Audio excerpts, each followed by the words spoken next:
everyone, welcome to today's tutorial. Today we are going to be working with a collection from Echo Park paper called Warm and Cozy, and we are also going to be adding on the Coordinating Solids paper pack, which has 6 pieces of cardstock, and then both chipboard accents and chipboard phrases along with the enamel dots.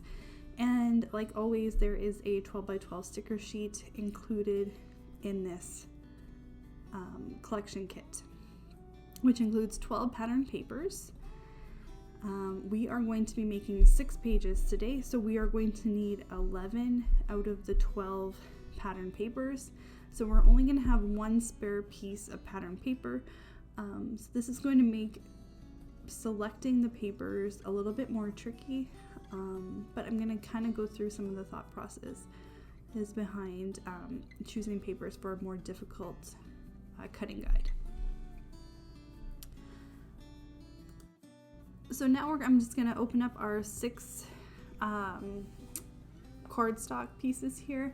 So we have 2 each of 3 different papers.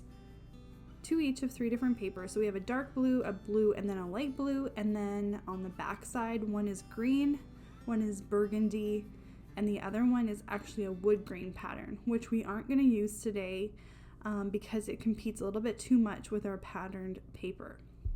Okay, so here I'm just flipping over so we can see what both sides look like. And because we're not going to use this wood grain side, even though it's really beautiful and I really do like it, we're not going to use it just because I need to have some solid paper in and amongst our pattern papers to break it up a little bit. Okay, so what's nice is that you don't actually have to pick your colors of cardstock now, because you can use either side once you go to assemble your pages, and you'll see that I actually do flip over and use different sides of the cardstock on the pages later on. Okay, so here I'm taking out all of my journaling cards because I do need to use every paper except one. So journaling cards are not my priority this time, just because we don't have the option to save that many papers. Okay, so I for sure know that the 4x6 journaling cards are too big to use on the pages, so we're gonna go ahead and put those back inside the pile. Same thing with the stripes, I don't really plan to use those. I do love these 4x4 and 3x4 journaling cards. When I looked through, I decided that I did like the 3x4 journaling cards better. So we're going to go ahead and put this paper off to the side and save it to use as embellishments a little bit later to anchor some of our embellishments. And I really do like the back side of this paper. So we do use the back side of that as well later on when we embellish the pages. Okay, so we need 5 accent papers and 6 background papers. I really like this plaid type of paper. I think it goes with everything. It is on the dark side though, but that's going to be our accent, our first accent paper. I also love these wood cookies. I think that I love that the wood grain is integrated into it, but it's also a different shape. So we're going to go ahead and use that as a background as well. As a accent paper. Now I want to use one of these as an accent paper just because it has like that off-white base color, and I think I'm going to go ahead here with the leaves because they're a little bit more of a random pattern, which makes it a little bit nicer when you're cutting it up. Now the back side of this is useless because it's the borders, and I feel like this paper can only be used as a background, and we have to use it. We have no choice. If you start cutting up this paper, you're going to lose the sort of look of the page, and I don't love this paper all that much, so I'm going to utilize it on layout number 5, where there's a 10 by 10 inch piece of cardstock covering most of the paper so that we only see the outside edge of that paper. Okay, so because that's not my favorite page, we're going to utilize that on layout number 5. Okay, so here I love this wood grain along with the snowflakes, and I love that you could use the back side of this too on a layout if the wood grain's not gonna pop out enough. So we're gonna go ahead with that as an accent paper. This red paper, I love it. It does stand out on its own, but to me it's just too much of an odd piece to use as an accent paper, so that's going to be a background paper as well, along with those 2 blue colored papers. Again, they're kind of a distinct color, so we're going to put them off to the side and use them as a background page. Now here between these last three pages, I chose the black background with the needles because I could use the back side of it if I have to, whereas the other two pages I've left them as background pieces because they had those 4x6 journaling cards on the background or on the back side of the paper, and I just felt like I wouldn't be able to flip them over if I needed to.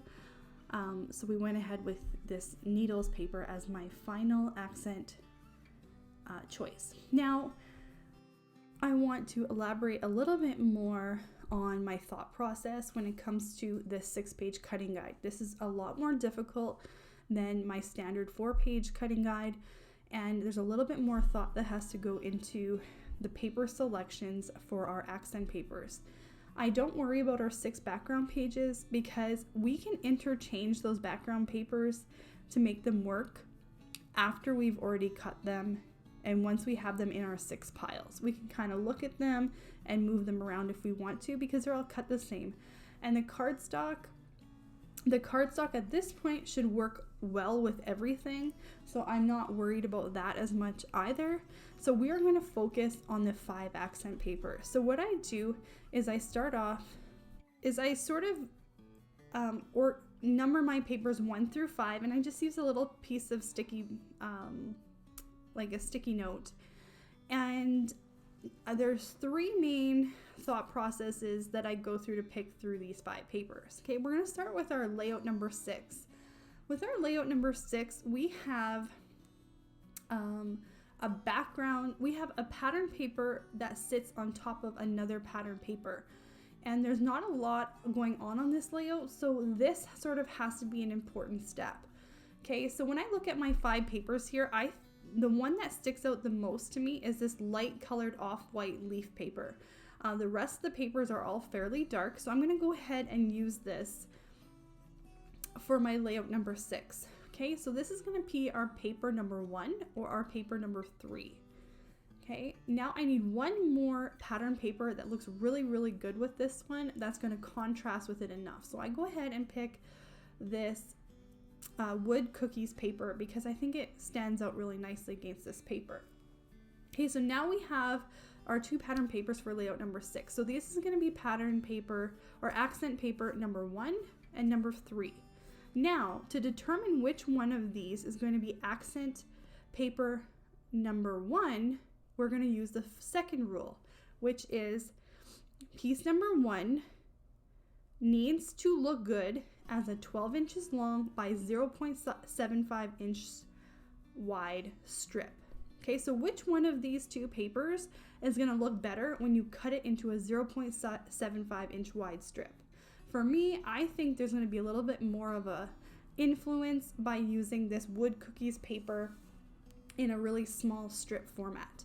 So I'm going to go ahead and use this wood chip paper this wood cookies paper, as my accent piece number 1, and that off-white based leaf paper as accent paper number 3.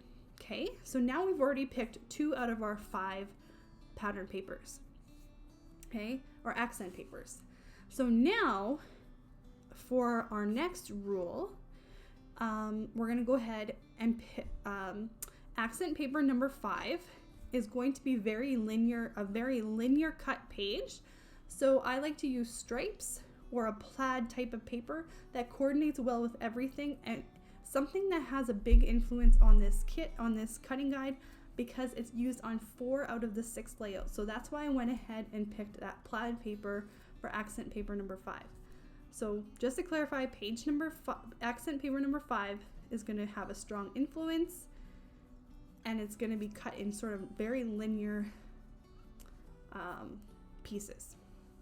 Okay, now piece number 2 is only going to be used on layout number 4 and layout number 5. So this can be accent paper that doesn't go well with everything else necessarily, and it has to work well with your cardstock. Okay, so that's going to go ahead. So I went ahead and picked the needle paper there for our piece number 2, and then your piece number 4, That's just the page that you're going to have left after you've made those decisions. Hope that helps. We have cutting diagrams in my tutorial videos, and I just kind of want to let you know how to read them. So there's the number in top in inches, and that's going to be the size that we're going to cut that cut piece into. And there's a number below it in a circle. So a lot of the times we're making 4 pages or 6 pages when we're using these cutting diagrams, and all these cut pieces can sort of get very disorganized. So that number inside of the circle there represents a pile that you're going to put that cut piece into. So for a 4-page tutorial, we're going to make 4 piles, and for a 6-page tutorial, we're going to make 6 piles. So the numbers are going to be either 1 through 4 or 1 through 6. So page 1 is going to have all the cut pieces that have a circle with the number 1 inside, and so on for the 4 or 6 pages. So now we're going to go ahead and take all pieces of our cardstock, and we are going to cut 1 inch in, 1 inch from the top, and 1 inch from the bottom. And we're going to make a straight line on all 4 sides of each of these pieces of cardstock. What we're basically doing is cutting a 10 by 10 inch square out of the center of this piece of cardstock. The border is going to be put into our pile, and the center, the 10 by 10 inch center, is going to be put to the side, and we're going to be cutting it with another cutting diagram as soon as we're done cutting out all of these squares.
Now we're going to go ahead and cut the backgrounds for our pages. So we are going to be cutting the barcode strip off along with 1/2 inch, and then 1/2 inch on the other side. So we're going to be making an 11.5 inch by 11.5 inch square for all of our background papers.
Okay, so we're starting here with layout number 2, which has a horizontal 4x6 photo area. If you need this layout to be for a vertical 4x6 photo area, you can easily rotate this page 90 degrees and make it work for you as well.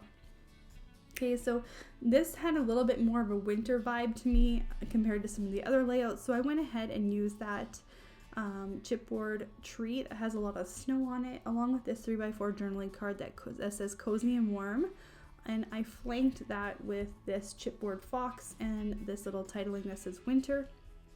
And I didn't want to put much at the top of this page, but I felt like it needed a little bit of something that stood out, so I popped up this little sticker that says snuggle up, and then it needs a titling. So there isn't a lot for titling in this collection on its own, and for this particular picture it's going to be a group photo from when my husband takes the boys and they go hunting. So I'm going to title this Hunt Camp. Now, I always like to keep on, one of the only things that I buy that I don't intend to use as a collection is usually alphabets. So in this case, I use thickers and I always try to buy thickers that are on sale and stock up on some of them, especially in different sizes. And I always make sure that generally speaking, that I buy neutral ones, because you can almost always get away with black or white titling on almost any paper pack. Okay, so a lot of times I like to pre-buy them in black or white.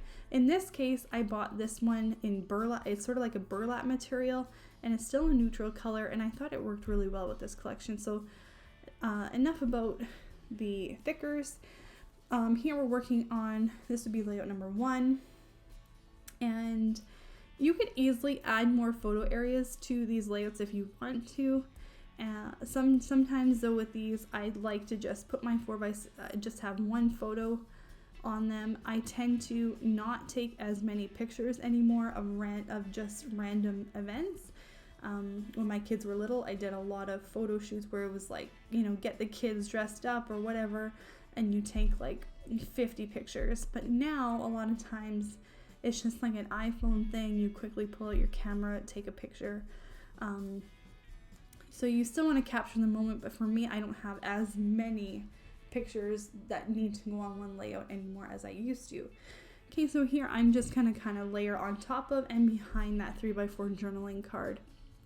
And this one again talks about snow and winter, but it still sort of has, to me, a little bit of a transitioning into winter feel rather than full-blown winter with snowmen and I feel like bringing in that wood and the signs and then the snowshoes and utilizing some of these, it almost has like a camping feel or a fall feel to it as well as a winter feel. So to me, this is a transition into winter kind of a kit, and I have a lot of those pictures, especially in around November when it's hunting season. Sometimes there's snow on the ground, sometimes there isn't. So I feel like this kit could work really well for fall or winter, even though it is a lot of snow and talking about being warm and bundled up.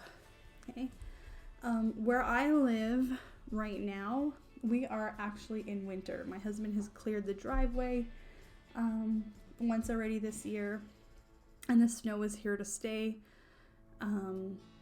We've had to do some shoveling already, and yeah, it's full-blown winter. Okay, so for me, I realize that where other people live, that doing winter layouts already might seem a little bit odd, because it seems like some places are still in that fall transition and not quite winter yet, but here we definitely have long winters. Okay, so here again, I moved that 4x6 photo area up, and I ended up sort of centering it on that green cardstock base, so that I could put that 3x4 journaling card at the bottom of that 4x6 photo area. And then I really liked this chipboard that says sleigh rides, and I don't really think I'm going to use this layout in the same place in my album that I'm going to use my other pages. This is not going to be a page for around fall time hunting season. This is going to be a page that's going to be used more for actual winter time. So this page is going to kind of be standalone and all on its own, but that's okay. And I like that the red color is used in it with the green, and I feel like it almost could be more of a around Christmas type of it can be used more of around Christmas time. Okay, so I decided to use these birds twice on this page, and I felt like that winter title, the winter chipboard title there didn't stand out enough on the other cardstock, so I layered the back side of a 3x4 journaling card behind that 4x6 photo area, just to anchor that title onto something that was a little bit more light colored. So here there was a big blank area on the top of that page, so I thought that banner would be a great place to put up in that corner just to fill up that space a little bit more. I still want to finish it up at the top and do a little bit more there. I'm just not sure what yet. Okay, so this bear, I liked it, and it sort of got the whole hunting thing, which suits my family really well, especially at this time of year. And then that truck, the truck it's not really themed for anything like at home, but actually where my family does go hunting, there's a lot of logging there, so I thought that truck was really cute and appropriate. I utilized that sticker banner at the top just to try and finish off that banner piece, and then I used this chipboard banner to finish it on the end, along with this sticker that has winter scenery on it. And I didn't like how the banner was sticking right onto the page, so what I did is I popped up just the center piece so that it sits off the page a little bit and makes it look like it's sort of floating there a little bit. I didn't like how that sticker was looking there, so I went ahead and took it off, and thank God it didn't wreck the paper. But now I still need to do something on top of that 4x6 photo area, and what I decided to do is utilize the back side of another one of these 3x4 journaling cards that I didn't want to use, just because that snowflake background is really neutral, but it's also bright, so things on top of it stand out really well. And I just went with a very generic titling that says Explore, and then put some elements around it. Okay, and I like to put 3 of everything. Like in this case, these wood cookies, I only put 2 of them, but I felt like because that wood cookies paper behind that 4x6 photo area was over to the left of them, that you kind of got the feel of the triangle just by utilizing that background accent paper, and if I would have done any more, it would have just been too much. So with the enamel dots, I felt like my papers were too dark to be really using the other colors, so I only used the red and the white this time, and I used them in mostly a linear way. Okay, our layout number 6 here, I really just didn't know where to start with this one, because it's such a blank layout. And as you can see, remember when we went back to the rules of picking our papers, I always like to start with this layout because I feel like the pattern paper on this page really has an impact on the page itself because it's such a plain page. So that's why I really focus on this at the beginning when I pick my 5 accent papers.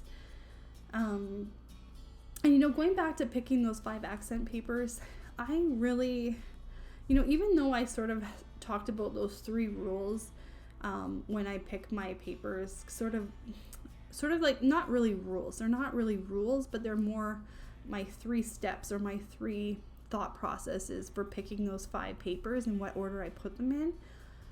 Even though I say that's what I do, it still is a creative process, and it still is not the same every time. Like to say that my accent paper number 5 is usually a striped or a plaid paper. It usually is, but you know what? There might be times where it's not, and that's not something that, it's just part of the creative process, and the more you do things like this, the more you're going to learn what you want to see for that paper. So the only way I feel like the only real way to figure it out and learn it is to do it. And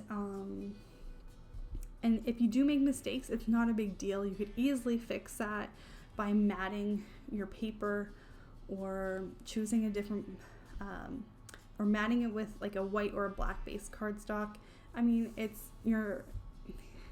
not the end of the world if things don't come together the way you want it to. And you'd be surprised when you put embellishments on your page how much you can hide things that you don't really like. With that being said, I am working on getting printable cutting guides. I know that it's going to be way easier for you guys to have the printable versions, and I know you guys have been waiting a long time, and I am really close to having them done. I have sort of the layouts of how I want them to be. I just got to finish putting them all together and putting my thoughts onto paper. And so hopefully that'll be out soon. Thank you guys so much for watching, and we will see you next Friday with a new video. Have a great weekend.